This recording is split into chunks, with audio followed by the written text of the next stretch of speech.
In this episode, we are looking at a category of weakness that often causes serious security problems even when nobody has discovered a brand new exploit and nobody has written a single line of obviously unsafe code.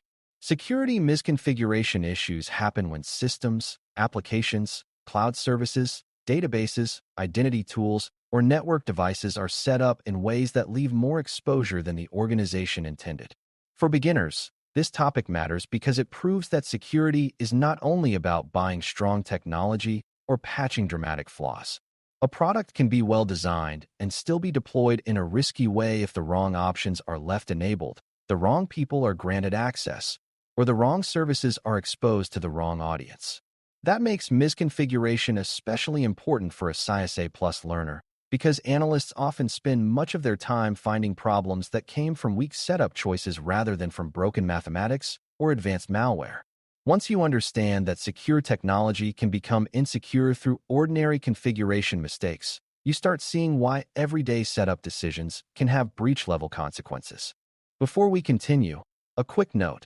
This audio course is a companion to our course companion books. The first book is about the exam and provides detailed information on how to pass it best.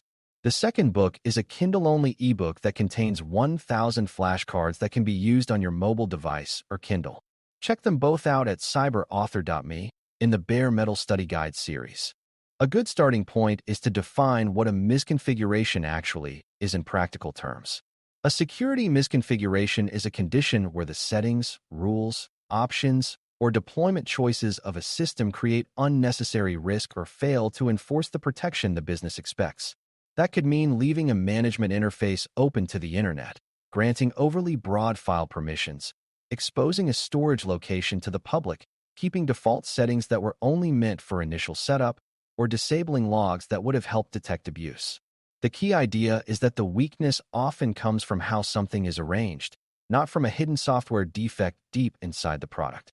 This is why misconfiguration issues can be frustrating and dangerous at the same time. They are often preventable, yet they still appear in real environments because modern systems are complex, time pressure is real, and people naturally make trade-offs in the name of speed, convenience, or compatibility. For an analyst, recognizing that misconfiguration is a whole family of risk conditions is more useful than thinking of it as one isolated mistake. Default settings deserve special attention because they are one of the most common starting points for security trouble. Vendors often ship systems with defaults that make deployment easier, make troubleshooting easier, or help a customer get the product running quickly. Those defaults are not always meant to remain in place once the system becomes part of a real production environment. A device might ship with a standard administrator account, a known password, sample pages, open services, or extra functionality enabled so the buyer can test features right away. If those defaults are left unchanged, attackers may not need creativity at all because they already know what many organizations forget to lock down. This is why misconfiguration is not just about obscure settings buried deep in a control panel. Sometimes it is as basic as failing to replace starter credentials, failing to remove sample content, or failing to disable features that were useful during installation but dangerous afterward. Strong security begins when the team treats deployment as the start of hardening, not the finish line. Another major pattern is unnecessary exposure, which happens when services, systems, or interfaces are made reachable by people or networks that do not actually need access. A database server that should only talk to one internal application may end up reachable from broad portions of the environment or even from the public internet. A storage platform intended for internal sharing may be configured so widely that outside users can browse it without realizing anything is wrong. A remote administration interface may be left accessible from anywhere because restricting it felt inconvenient during rollout. These are all examples of exposure growing larger than the business purpose requires. The problem is not simply that the system exists. The problem is that its attack surface has been expanded beyond what is necessary for the job it performs. Analysts should always ask who needs access, from where, for what purpose, and whether the current configuration matches that limited need. If the answer is broader than the actual business case, the environment may already be carrying more risk than it should. Permissions and identity settings create another rich source of misconfiguration issues because it is very easy for access to grow over time. A team may grant broad privileges temporarily so a project can move faster, then forget to remove them. Shared folders may inherit permissions that make sensitive data visible to far more people than intended. Service accounts may receive wide-ranging authority because nobody wanted to troubleshoot least privilege design during a busy deployment. A user who only needed to read information may end up with the ability to modify, delete, or approve critical actions. These situations matter because security is not only about whether someone can sign in. It is also about what they can do once they are there, and how much damage can follow if that account is abused or compromised. For beginners, this is an important mindset shift. Excessive permission is itself a configuration problem, even when the system still appears to be working normally. An organization can feel productive with broad access for a while, but that same convenience often becomes the reason a later incident spreads farther and hurts more than anyone expected. Application settings also contribute heavily to misconfiguration risk, especially when features that are useful during development remain active in production. An application might display overly detailed error messages that reveal internal logic, directory paths, or database behavior to anyone who encounters a problem. A debugging mode might remain enabled, giving attackers information that makes further probing much easier. Directory listing might expose files that were never meant to be casually browsed. Administrative functions may remain reachable from the same network paths as ordinary user features simply because the team never separated them properly. In other cases, session settings may be too relaxed, password policies may be too weak, or security-related options may be turned off because they caused friction during testing. What makes these conditions dangerous is that they often feel harmless when everything is quiet. The application works, the users are happy, and the business moves forward. Then the same convenience settings that made life easier suddenly become the reason sensitive information leaks, misuse goes unnoticed, or a routine compromise turns into a serious breach. Transport and data protection settings can also become misconfiguration problems when organizations rely on secure features but do not enable or manage them correctly. A system may support strong encrypted communication, yet still allow weaker settings that undermine the protection.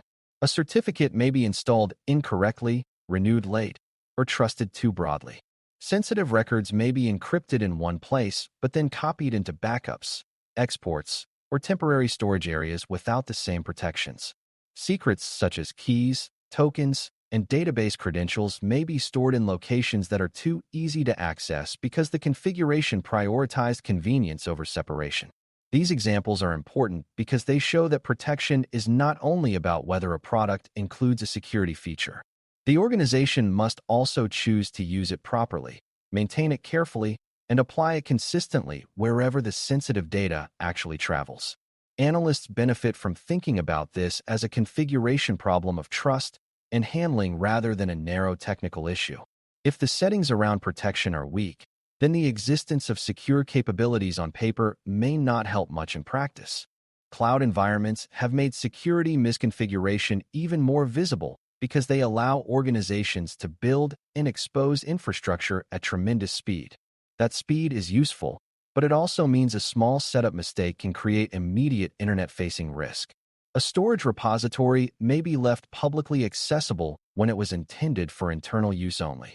An identity policy may grant broad administrative power across many resources because a quick project deadline encouraged convenience over careful scoping. A snapshot, backup, or development environment may be connected to the wrong network segment and quietly become reachable by outsiders. Logging may be disabled, encryption options may be skipped, or security monitoring may never be turned on because the environment was launched quickly and nobody came back to finish the hardening work. A beginner should remember that cloud platforms do not remove the need for secure configuration.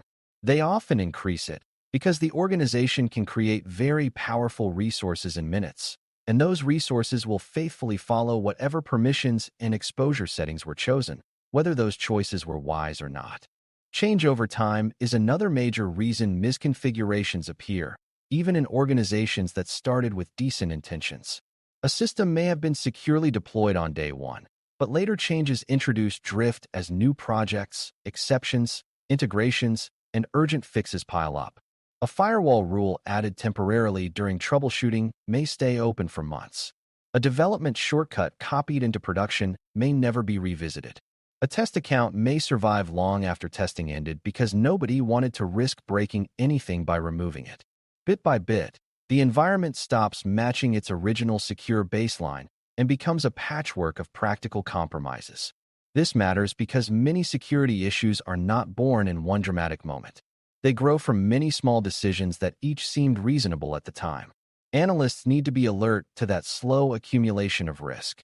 Misconfiguration is often less about one person making one terrible choice and more about the environment gradually drifting away from disciplined standards until the final result is much weaker than anyone realizes.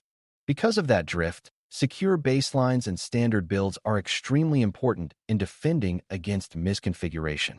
A baseline is the known good configuration the organization expects for a given kind of system, such as a server, workstation, database platform, cloud workload, or application tier.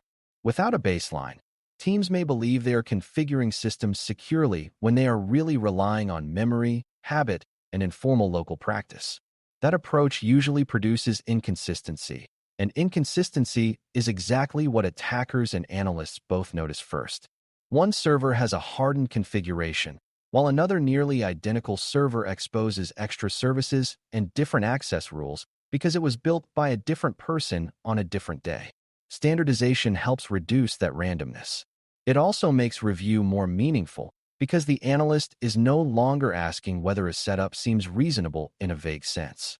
Instead, the analyst can compare the current state to the approved secure state and identify where reality has drifted away from what the organization intended to enforce. Monitoring and visibility settings deserve their own attention because misconfiguration can make an organization blind even when other controls are present. A system may be logging too little, retaining records for too short a time, or failing to capture the actions that matter most during an investigation. Time settings may be inconsistent across systems, making incident timelines confusing and unreliable. Alerts may be pointed at the wrong destination. Threshold settings may be so loose that nothing meaningful triggers, or log files may be stored in places where attackers can easily alter or erase them. These conditions often go unnoticed until after something bad has happened, which is exactly why they are so dangerous. People tend to think about security settings only in terms of blocking attacks, but detection and response depend just as much on configuration choices. If the organization cannot see what happened, when it happened, who touched what, or how activity moved across the environment, then even a modest intrusion becomes far harder to investigate and contain.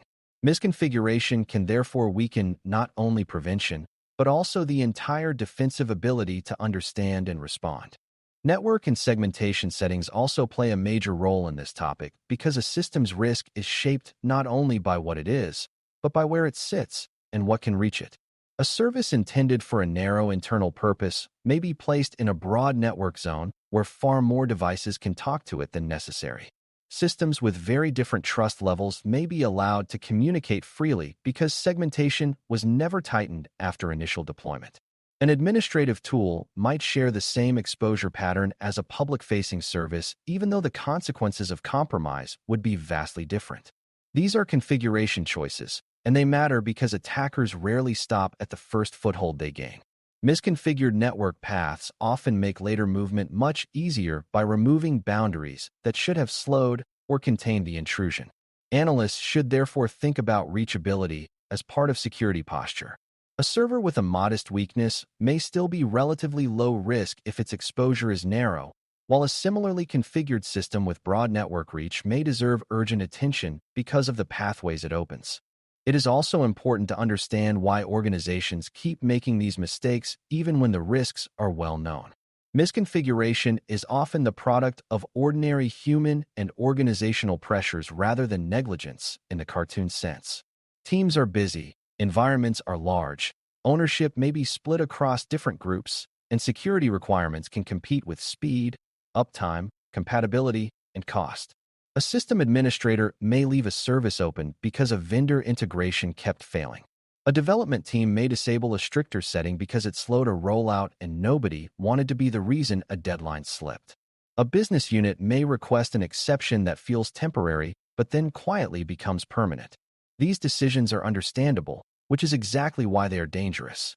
Good security programs recognize that misconfiguration grows naturally in complex environments unless the organization has strong review habits, clear ownership, automated validation where possible, and a culture that treats secure setup as part of normal operations rather than as optional cleanup to be handled someday. For a security analyst, the practical job is not just to notice that a setting looks wrong, but to understand what that misconfiguration means in context. An open management interface on an isolated lab machine is not the same as an open management interface on an internet-facing production platform. A permissive file share containing public marketing materials does not carry the same urgency as a permissive storage location holding customer records, payroll data, or privileged backups. Analysts need to connect the setting to the asset, the exposure path, the likelihood of abuse, and the likely business impact if the weakness is exploited. They also need to remember that misconfiguration issues are often easy for attackers to discover and easy to exploit compared with more complex vulnerabilities. That means defenders do not get much comfort from the fact that the problem seems simple. In many cases, simple weaknesses are exactly the ones that cause the most real-world trouble because they require very little skill to find and very little effort to use. By the time you step back and look at the whole picture, security misconfiguration issues become easier to understand as a pattern of misplaced trust, excessive exposure, weak discipline, and drift away from known good settings. Systems rarely become dangerous only because one dramatic switch was flipped in the worst possible direction. More often, risk accumulates when defaults stay in place, permissions grow too broad, logs stay weak, segments stay too open, development settings survive into production, or cloud resources are launched faster than they are hardened. That is why this topic matters so much for someone learning cybersecurity. It teaches you that strong defense depends not only on the quality of the product, but on the quality of the setup, the consistency of the standards, and the willingness of the organization to keep configuration under control over time. When you learn to spot those patterns early, you are not just finding technical mistakes. You are identifying the everyday decisions that quietly determine whether a secure environment stays secure once real-world complexity begins to push against it. Thanks for listening. For more audio courses, daily newsletters, and more, please visit baremetalcyber.com.